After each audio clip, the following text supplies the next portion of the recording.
12 কিংবা 1 মুখোশধারী কোনো বন্ধু না হোক, গত 2 সেপ্টেম্বর রাতে সিফাত সহ আরও 16 জন বন্ধু মিলে সীতাকুণ্ড যায়।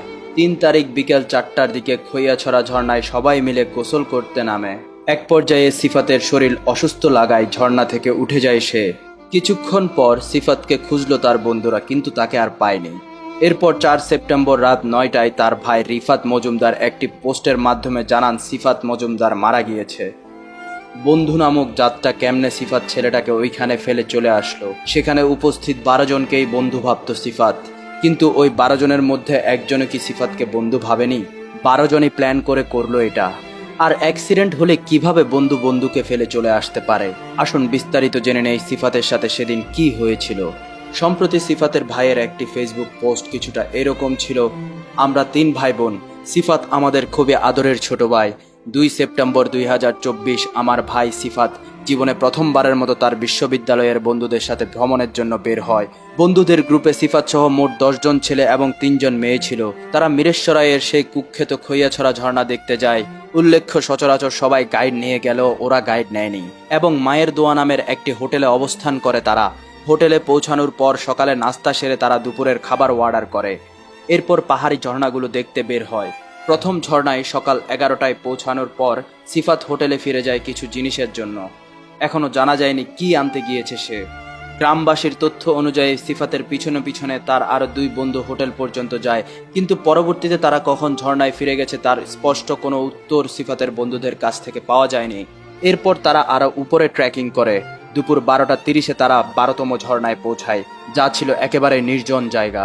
এটি একটি ছোট্ট পুকুরের মতো জায়গা, যেখান থেকে বের হওয়ার একমাত্র পথ হলো ফিরে আসার রাস্তাটি। চারদিকে ছিল উঁচু পাহাড়ের খাড়া খাড়া দেওয়াল, আর পানি এতটাই কম ছিল সেখানে ডুবে যাওয়া অসম্ভব। পাহাড়ের এই বিশ্লেষণ এবং তথ্যগুলো দিয়েছিল সেখানকার স্থানীয় মানুষজন এবং পুলিশ সহ অনেকেই। ওই জায়গায় তারা 1 ঘন্টা বিশ্রাম নেয় এবং অ্যালকোহল পান করে। একটা 750 ml এর কেরু তারা 12 জন মিলে পান করেছিল। শুধু তাদের মধ্যে সিক্ত নামের বন্ধু অ্যালকোহল পান করেনি, এই বিষয়টি সে নিজে এবং তার বন্ধুরাও জানিয়েছে। এইদিকে সিফাত ও তার বন্ধু উপরে বসে ধূমপান করছিল, যেখানে পানি পৌঁছায় না এবং সেখান থেকে যদি কেউ পড়ে যায় সেখান থেকে হাঁটু জলে পানিতে গিয়েই পড়বে। সিফাত পানি থেকে দূরে ছিল এবং সব ধরনের ঝুঁকি এড়িয়ে চলছিল। সিফাত জানে এই প্রথমবার সে তার বন্ধুদের সাথে এমন ভ্রমণে এসেছে যেখানে কোনো ধরনের অনাকাঙ্ক্ষিত ঘটনা ঘটলে ভবিষ্যতে তার বন্ধুদের সাথে ভ্রমণের সুযোগ আর তাকে দেওয়া নাও হতে পারে। আমি আমার ভাইকে খুব ভালো করে চিনি, সে খুব সাবধানতা অবলম্বন করে এবং ঝুঁকি এড়িয়ে চলে। বন্ধুরা সবাই মিলে মুহূর্তটা উদযাপন করতে থাকে। সেই সময় 5 জন ছেলে পানিতে নামে এবং সাঁতার কাটে। গ্রুপে 3 জন ছেলে একটি বড় পাথর থেকে পানিতে ঝাঁপ দেওয়ার পরে আনন্দে মেতে উঠে তারা। এই সময় গ্রুপের 3টি মেয়ে হাঁটু সমান পানিতে সময় কাটাচ্ছিল। পাথর থেকে পানিতে ঝাঁপ দেওয়ার আনন্দে অংশগ্রহণ করতে সিফাতকে ডাকা হয়, কিন্তু সিফাত যায় না। সিফাত জানায় সে পানিতে নামবে না। নিচে নামার জন্য সিফাতের বন্ধুরা সিফাতকে ইনসিস্ট করলো। সে নিজের মতো করে উপরে বসে সময় উপভোগ করছিল। আর সিফাত যে পানিতে নামতে আগ্রহী ছিল না, এই কথা শাওন নামের এক ছেলে আমাদের কাছে এবং গ্রামবাসী ও পুলিশের কাছে কনফার্ম করেছে। বেলা 2টা 30 নাগাদ সিফাতের বন্ধুরা দাবি করে যে হঠাৎ করে দেখতে পায় তারা সিফাত সেখানে নেই। তাদের সবার এই এক অদ্ভুত দাবি যে সিফাত নাকি তাদের চোখের সামনে থেকে উধাও হয়ে গেছে। তাদের দাবি অনুযায়ী তারা সিফাতকে খোঁজা শুরু করে, যা একদমই ঠিক নয়, কারণ গ্রামবাসীরা বলেছে তারা বিকাল 4টার মধ্যে যাতে হোটেলে ফিরে আসে এবং তড়িঘড়ি করে ঢাকা ব্যাক করার ট্রাই করে।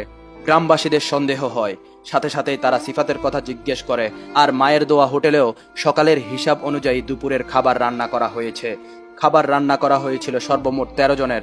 জিজ্ঞেস করার এক পর্যায়ে গ্রুপের একজন মেয়ে বলে, মারা খাক সিফাত, জানি না ও কই। গ্রামের এক মহিলা এই কথার উইটনেস করে বলে আমার মাকে জানিয়েছে। বাকি কয়েকজন বন্ধুরা বলে সিফাত নাকি হুট করে অসুস্থ হয়ে যাওয়ায় হোটেলে ব্যাক করেছে, কিন্তু পাহাড়ের উপর থেকে হোটেলে ফিরে যাওয়ার পথ বিপজ্জনক এবং প্রাণঘাতী পথ ধরে একা একা ফিরে আসার সিদ্ধান্ত সিফাতের নেওয়ার কথা না। আর হোটেলে রওনা হলেও বন্ধুদের কাউকে না কাউকে তো জানিয়ে যাওয়ার কথা। আমার ভাই এমন ধরনের জায়গায় কখনো একা থাকতে পছন্দ করবে না, সে সহজেই ভয় পাবে, বিশেষ করে যেখানে অতীতে মানুষ মারা গেছে বলে শোনা গেছে।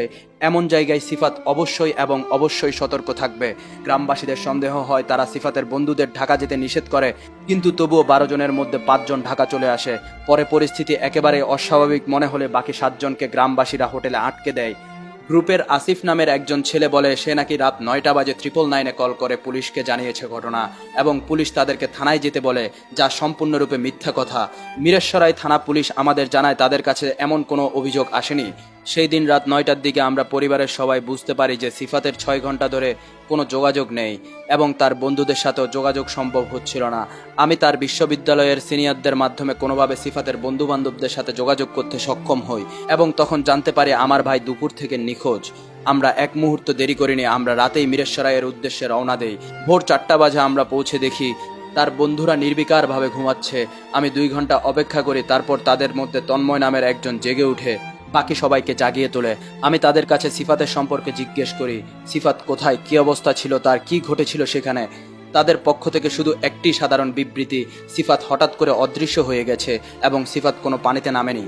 এই ছাড়া আর কোনো নির্দিষ্ট বা স্পষ্ট তথ্য পাওয়া যায়নি তাদের থেকে এবং প্রতিবারই সিফাতের বন্ধুরা আমাদের একবারও নির্দিষ্ট করে বলেনি ওরা কোন জায়গায় অবস্থান করেছিল।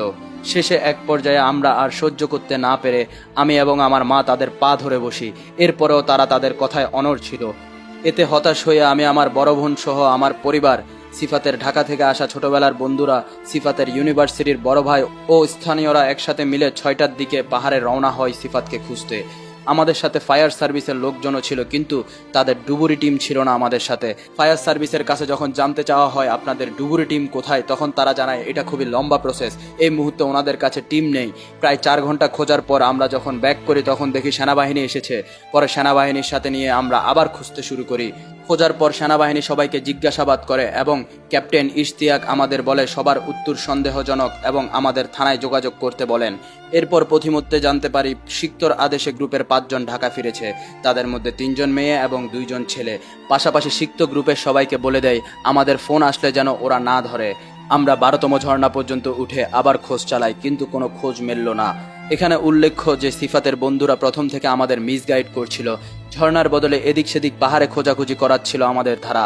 এরপর দুপুরে আমরা নিচে ফিরে আসি। শুরুর দিকে আমরা কিছুটা সাহস পেলেও এরপরে দেখা যায় আইন শৃঙ্খলা বাহিনীর তৎপরতায় অনীহা এবং খামখেয়ালি আছে। তবুও সিফাতকে অক্ষত অবস্থায় ফিরে পাবো এই বিশ্বাস রেখে আমরা আবার সিফাতকে খুঁজতে যাই পাহাড়ে, কিন্তু তন্ন তন্ন করে খুঁজেও কোনো সন্ধান পাওয়া যায়নি সিফাতের। সন্ধ্যা নাগাদ আমরা আবার ফিরে আসি। তখন আমরা সিদ্ধান্ত নিই যে ঢাকা ফিরে যাওয়া মেয়েদের আবার ডেকে আনা হোক। পরিস্থিতি ক্রমশ খারাপ হওয়ার পর আমরা ঢাকা ফিরে যাওয়া সিফাতের সেই 5 বন্ধুর 4 জনকে জিজ্ঞাসাবাদের জন্য পুলিশের কাছে তুলে দেই। ঢাকায় ফিরে যাওয়া বাকি 2 মেয়ে থানায় আসে, কিন্তু শ্রাবন্তী নামের মেয়েটা তার মোবাইল বন্ধ করে দেয়। আমাদের সাথে যোগাযোগও করেনি সে। পরবর্তীতে পুলিশ যোগাযোগ করে আসতে বলার পরেও নির্ধারিত সময়ের অনেক পরে থানায় আসে এই মেয়ে। তাদের সবার আচরণ ছিল চরম উদাসীন এবং সন্দেহজনক। একজন মেয়েকে তো দেখা গেল সুন্দর পোশাক গয়না টিপ পরে খুব পরিপাটি হয়ে থানায় এসেছে।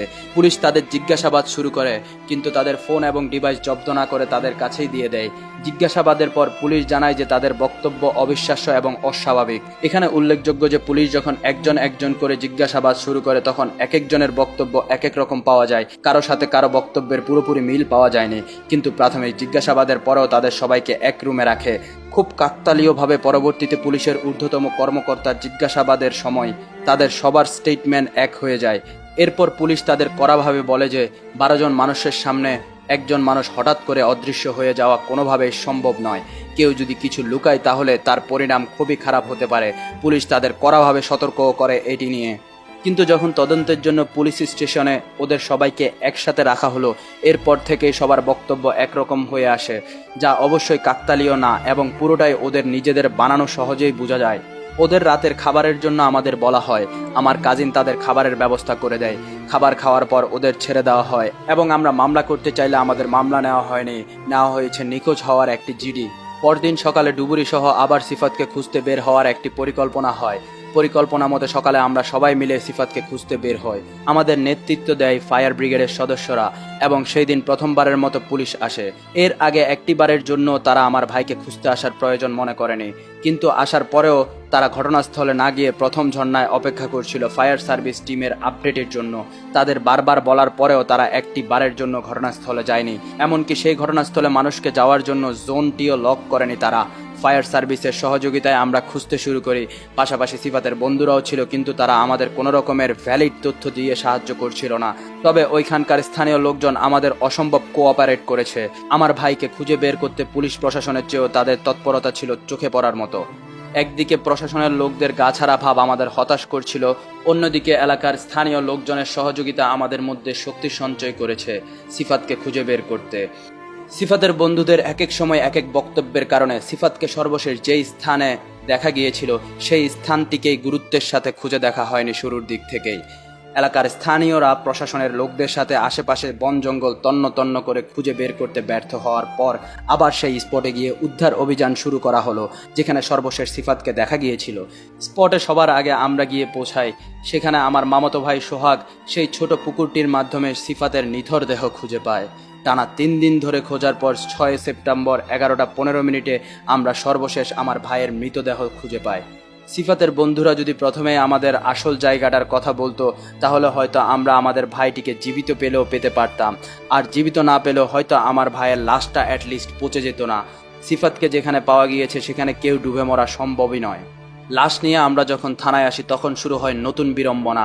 লাশের ময়নাতদন্ত করতে হবে, তার জন্য চট্টগ্রাম মেডিকেল কলেজে নেওয়া লাগবে, কিন্তু লাশ নিয়ে যাওয়ার জন্য যে ন্যূনতম সাহায্য দরকার সেই সকলের কোনো সাহায্যই আমরা পুলিশ থেকে পাইনি। পুরোটা টাইমে পুলিশের একটি অ্যাম্বুলেন্স ঠিক করে দেওয়া ছাড়া পুলিশের উল্লেখযোগ্য কোনো সাহায্য পাইনি আমরা। উল্লেখ্য, মেডিকেলে পৌঁছানোর পর সেই অ্যাম্বুলেন্স ড্রাইভার আমাদের থেকে 3 গুণ বেশি ভাড়া নিয়েছিল। এইদিকে আমার ভাইয়ের হত্যাকারীদের ফ্যামিলির লোকজনেরাও আসা শুরু করে থানায়। এক পর্যায়ে তারা বিভিন্ন ফোন কল দিয়ে উপর মহলের প্রভাব খাটানোর চেষ্টা করে। ময়না তদন্তের জন্য চট্টগ্রাম মেডিকেলে গিয়ে পৌঁছাতে আমাদের রাত 8টা বেজে যায়। সেই সময় কোনো ডাক্তার পোস্টমর্টম করার জন্য রাজি হয় না, অনেক অনুরোধ করার সত্ত্বেও। পরদিন শুক্রবার হাতে পায়ে ধরে একজন ডাক্তারকে রাজি করানো হয়। 8-9 মিনিটের মধ্যে লাশের বডি থেকে অর্গান রেখে লাশ দিয়ে দেয় আমাদের তিনি। তারপর জানায় রিপোর্ট পেতে 1-1.5 মাস সময় লাগবে।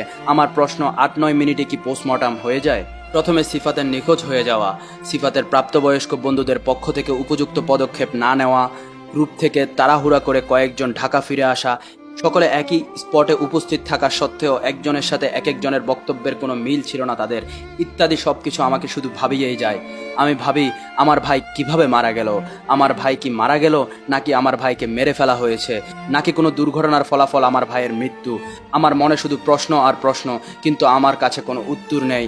আর আমার প্রশ্ন আরও নির্বিকার হয়ে যায় যখন গ্রামবাসীরা বলে খৈয়াছড়া ঝর্ণা থেকে আগেও মানুষ মারা গেছে, কিন্তু পানিতে ডুবে মারা যাওয়া অসম্ভব। তার উপর 3 দিন পর লাশ ভেসে আসার ব্যাপারটা আরও সন্দেহজনক। আমার ভাইকে আমরা ফেরত পাবো না, কিন্তু আমি চাই পৃথিবীতে কারো ভাইয়ের সাথে যেন এমনটা না হোক।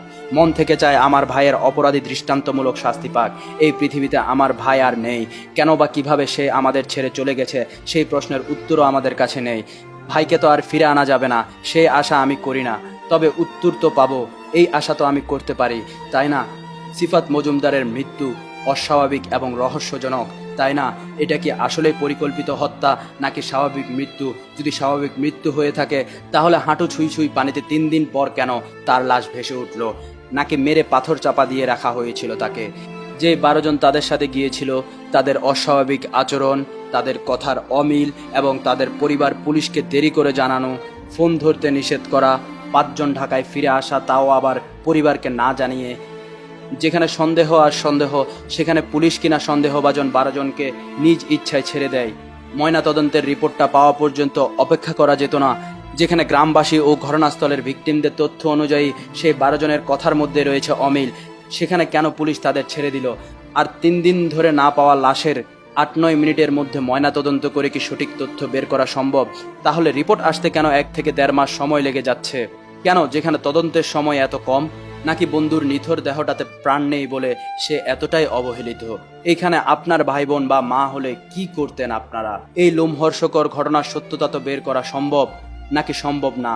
প্রশাসনকে কড়া নির্দেশের সাথে বলে দিতে চায়, এই সিফাতুর মজুমদারের রহস্যজনক মৃত্যু তদন্তের কাজ দ্রুত সত্যতা যাচাই করে তার পরিবার ও বন্ধুসহ দেশবাসীর কাছে জানিয়ে দেওয়া হোক।